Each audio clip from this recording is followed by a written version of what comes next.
Hey guys, welcome to my channel. My name is Mandy, the Handmade Homeschooler, and today I'm going to be doing a Q&A video from my homeschooling group, which you can join. It's down there in the description box. I have a link you guys can join, and these are a list of questions that I got asked this past week, and that is free to you if you want to join, of course. So these are some personal questions, some homeschooling questions, homemaking questions. All kinds of topics are going to be in here, and hopefully I will get at least most of them. If not, I'm gonna have to make another video to get all of them. But I do want to say, forgive my voice. I have a cold and my voice is going in and out a little bit, so I wanted to get this video recorded before my voice completely went out, but we'll see. Hopefully I will be able to talk through the end of this video. So the first question is really fun, and it is, what is my favorite color? And this one is from Harrison and Landon, two homeschooling students.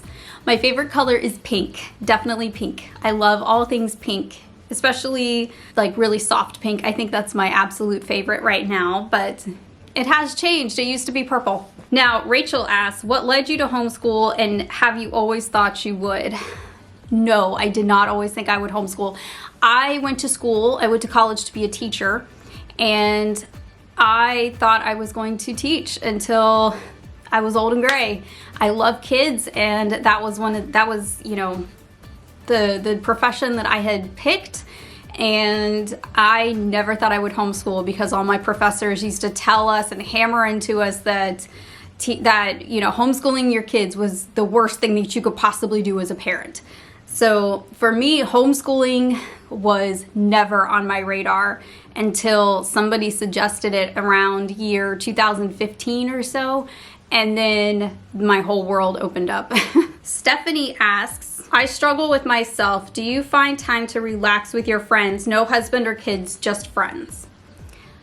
You know, I do, but this one is really difficult because I definitely have the time to do that. My kids are teenagers and my husband is retired, so it's not like, I'm scrounging for childcare, but I don't know, like, I feel like if I say this that I'm gonna get like eaten alive, but my home is where I belong, and once I really embraced my role as a homemaker and as a wife and as a mom, I think over time I just felt the need for always going out with my friends.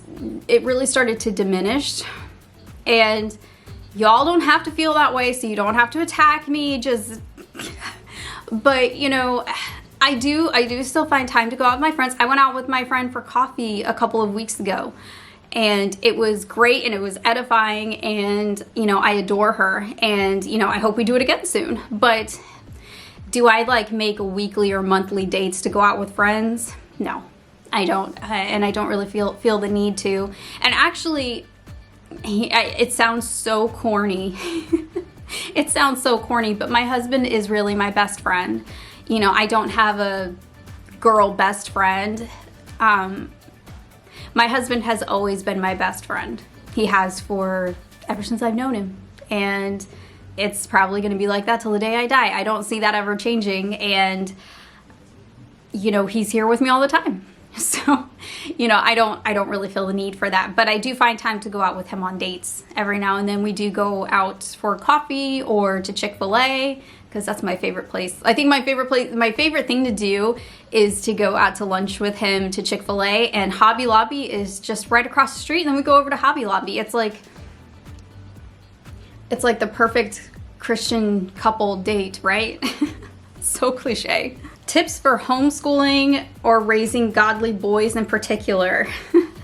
Okay. It sounds so basic. It's gonna sound really, really basic, guys, but we don't really do anything like super special.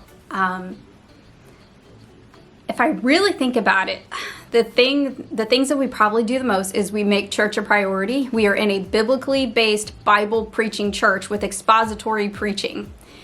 Our church is rather small, which we like because our pastor knows us all personally. Our pastor comes over to our house. We hang out with their family. They're friends of ours. We know all of the people there. We're friends with everybody there. We talk about scripture and we talk about God all day long in my house. It's like just this common thing. Every conversation somehow leads back to that. We make prayer a priority. We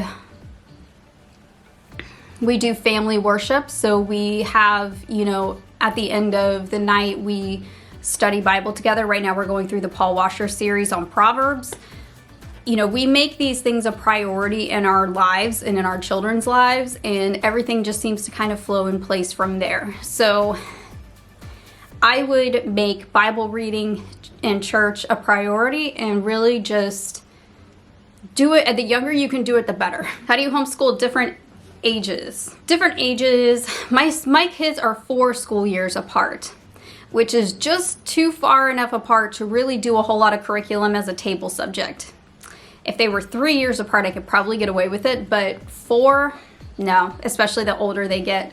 So I have to split my time between both of them, and I have to teach 2 different subjects. And you can do it if you alternate children. If you alternate teaching each child, you can do this. So when my one son is doing independent work, I take that opportunity to teach the lesson to the child who's not doing independent work, and then vice versa, and I work back and forth like that, and that seems to work. I have a lot of questions about finding balance. Finding balance between finishing the entire year and allowing space and freedom to veer off and enjoy the process. Okay, unless it is required by your state, and I've never read any state that actually had this as a requirement, you are not required to finish the entire book.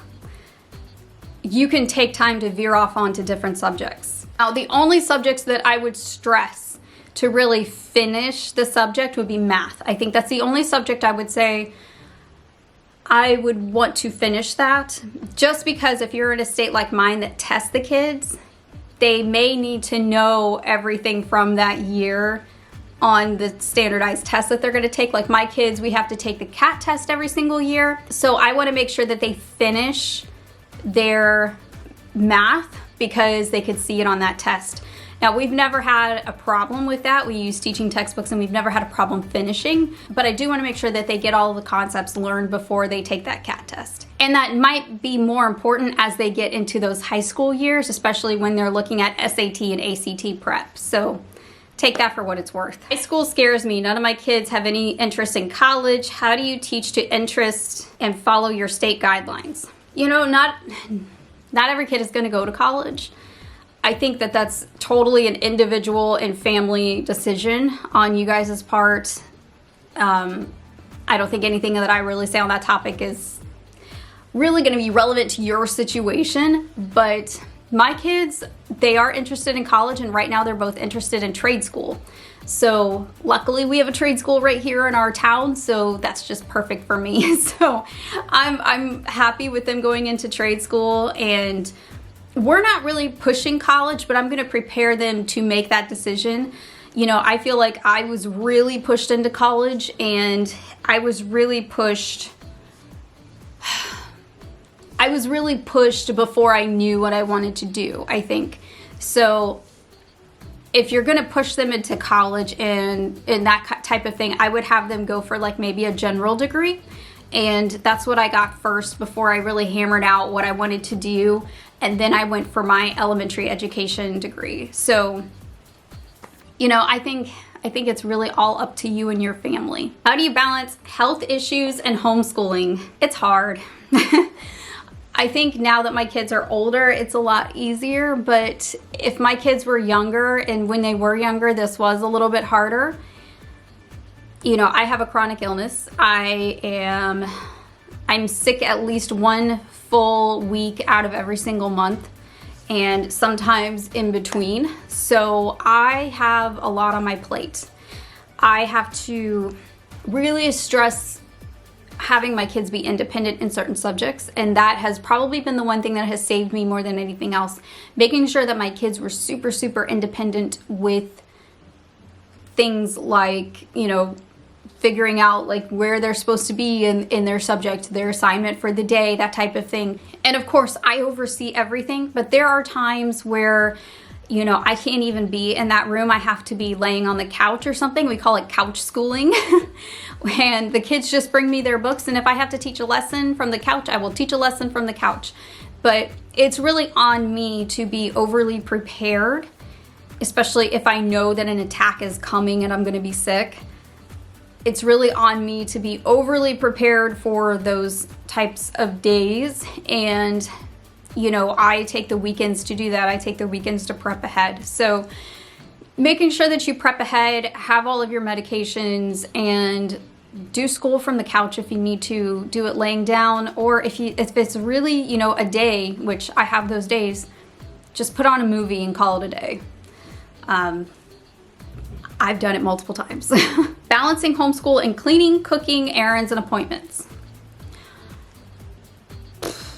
I have a lot of appointments because of my chronic illness. I've had 3 this month already, and I have another one coming up, and I had a procedure at the hospital last week. It's all about preparing ahead, and like I said in the last one, making sure your kids can work independently on some things themselves. You know, while I was in the hospital, my kids were here homeschooling themselves. They're teenagers, they know how to do that. They know where to look in the book to find what assignment they have for the day, and they will do that. So a lot of it is just really stressing that to your kids and being able to be prepared for those days. And then, you know, as far as cooking, I cook ahead a lot. That works. I cook ahead a lot, and I actually do the grocery pickup. I have a video on this too. I do grocery pickup. So like we will make the grocery order online, and then we'll go pick them up, which is actually what we're going to be doing in about an hour from right now, is I'm going to go pick up my groceries for the week. So that helps. So Nikki asked, how are you really feeling?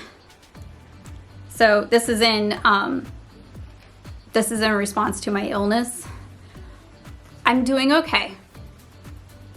That's probably the best way that I can put it. I'm okay. Some days I'm good. Some days I know it's resurging, which is why I was in the hospital a week ago getting my second procedure done. I'm getting a procedure next week done, and you know, we're just gonna try it out and see if things work. You know, I'm up and down and all over the place sometimes, and it's just one of those things that I know that I am just gonna have to deal with. I've learned how to kind of rearrange things in my life, and I think that that's probably the most important thing that I did, was I've learned how to live around it. And you know, that's been really important to my recovery. Thank you for asking. That is really, really sweet, and I appreciate that a lot. It's really hard to talk about sometimes because I know that people don't get it, and I know that people don't understand, and it makes people uncomfortable. So, you know, it is one of those things that I try not to talk about very often, but you know, I do address it just because I know it is a childhood illness, and if I can help even one kid get diagnosed correctly so they don't have to live like this, then I'm gonna do that. Do you do every subject every day, or how do you manage your schedule to get it all done by the end of the school year? I think it really depends on the curriculum that you have. Some curriculum, it's not done every day. The history that we have right now, which is generations curriculum, it's not done every day, and Fridays are a flex day, which is kind of cool. And a lot of the generations curriculum, I've noticed the same thing, like Fridays are a flex day. So we don't do that every day. And like my 6th grader doesn't do science on Fridays, he does Monday through Thursday.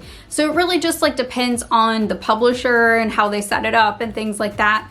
It's not necessary. I mean, you could do a loop schedule, you could do every day, you could do it however you want. I think it really depends on your kids and how overwhelmed they get, and the curriculum you have, and how far you want to get at the end of the year. And as long as you're spending the amount of time that you need to for your state to finish that subject or to have a complete subject. It doesn't matter if you finish the book. In most states, what I've noticed is you have to finish like a required amount of hours for that subject to be a full subject. Language arts curriculum that I recommend for younger grades, K through 2nd, I would say Abeka or IEW. They do have like all about reading and things like that on the IEW website. We used Abeka, and that has been probably the number one thing that has helped my kids with reading and propelled them to be so far ahead in reading. And I love their phonics program. I have sung the praises of Abeka's phonics program for years. I don't think that there's anything that will top Abeka's phonics. So if I had to do it again, I would go right back to Abeka phonics all over again for both of my kids. I would really love to find a church history curriculum for my oldest to use. She'll be a freshman in high school. Sunlight has one, but I'm looking for other options. We currently use and love Knotgrass. Knotgrass is a good one. I like Knotgrass. I've never used Sunlight. I know it's kind of like a love or hate with Sunlight because there's a lot of reading involved with it. I would suggest Knotgrass or Generations. I love Generations. They're very comparable to one another. However, I actually like Generations better after using both of them. We used Knotgrass last year. This year we're using Generations. Absolutely love it. I think for both of my kids, I have never enjoyed reading a textbook so much as I have with both of their history textbooks. It's, I think, all of our favorite subjects now. So that's my 2 cents. Okay, I think I got about half of the questions. I might do another video here soon if I don't lose my voice as a follow-up and answer some more of these. These are such good questions. I'm so glad that you guys decided to send these in to me. I love them. So we will stop there for today and we'll get another one done soon. Yeah, you hear my voice breaking? Oh goodness, it's gonna be a long afternoon, huh? I hope you guys have a great rest of your day, and of course, as always, happy homeschooling.